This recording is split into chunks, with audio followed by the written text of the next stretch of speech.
आणि म्हणूनच मी एवढंच सांगेन की सर्वसामान्य कार्यकर्त्याला मोठा करणारा नेता, दिलेला शब्द पाळणारा नेता जगामध्ये आजवर आम्ही पाहिला नाही आणि तो बाळासाहेबांच्या रूपानेच पाहिलेला आहे. आणि म्हणून मी पुन्हा एकदा त्यांना विनम्र अभिवादन करतो आणि बाळासाहेबांचं जे स्वप्न होतं की त्याचाही उल्लेख मी पुन्हा करतो की अयोध्येमध्ये राम मंदिर उभारणीचं आणि काश्मीरमध्ये 370 कलम हटवण्याचं, हे दोन्ही स्वप्न देशाचे प्रधानमंत्री नरेंद्र मोदीजी यांच्या नेतृत्वाखाली, मार्गदर्शनाखाली गृहमंत्री अमित भाईंनी देखील 370 कलम हटवलं आणि प्रधानमंत्री मोदीजींनी स्वप्न जे तमाम करोडो हिंदू आपल्या राम भक्तांचं स्वप्न, बाळासाहेबांचं स्वप्न अयोध्येमध्ये राम मंदिर बांधण्याचं तेही पूर्ण केलं आणि याचा देखील आम्हाला सार्थ अभिमान आहे. मी आपल्याला आज काही ज्या लोकाभिमुख कल्याणकारी योजना ज्या आहेत यांच्या बाबतीमध्ये आम्ही आमच्या वचननाम्यामध्ये देखील मुंबईच्या त्याचा उल्लेख केला होता. आमच्या महायुतीच्या शिवसेना भाजपा महायुतीच्या वचननाम्यात देखील जन्मशताब्दी वर्षानिमित्त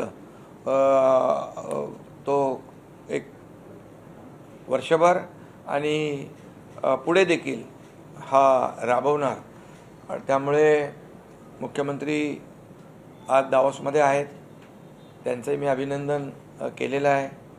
त्यांचंही अभिनंदन करतो. इथे आपले कुठे गेले उद्या सांगू, हां तुम्ही हे करतो. आणि दावोसमध्ये असल्यामुळे पुन्हा आम्ही जेव्हा एकत्र महायुतीचे आम्ही तिघंजण एकत्र येऊन हे सगळे जे काही आज जो संकल्प आम्ही करतो आहे त्याची प्रभावीपणे अंमलबजावणी आणि प्रभावीपणे ते लोकांपर्यंत योजना पोचल्या पाहिजे त्याचं देखील एक ॲक्शन म्हणजे कृती आराखडा आम्ही तयार करून त्याची अंमलबजावणी करू.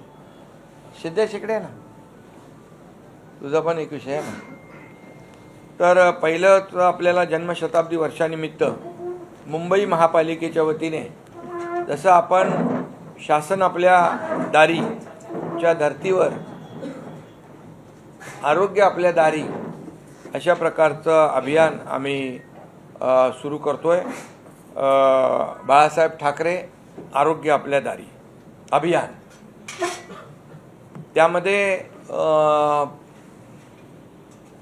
जसं शासन आपल्या दारी जाऊन आम्ही त्यांना योजनांचा लाभ दिला तसंच आरोग्य आपल्या दारी, बाळासाहेब ठाकरे आरोग्य आपल्या दारी या माध्यमातून आता जे काही आजार बळावत आहेत लहान मुलांमध्ये पण डायबिटीजसारखे आजार, आता महिलांमध्ये cervical cancer, breast cancer, diabetes, sugar, हे सगळे जे काही अतिशय सायलेंट किलर म्हणून हे जे काही आजार पसरत आहेत त्यासाठी घरोघरी जाऊन ड्राईव्ह घेऊन या ठिकाणी मोठ्या प्रमाणामध्ये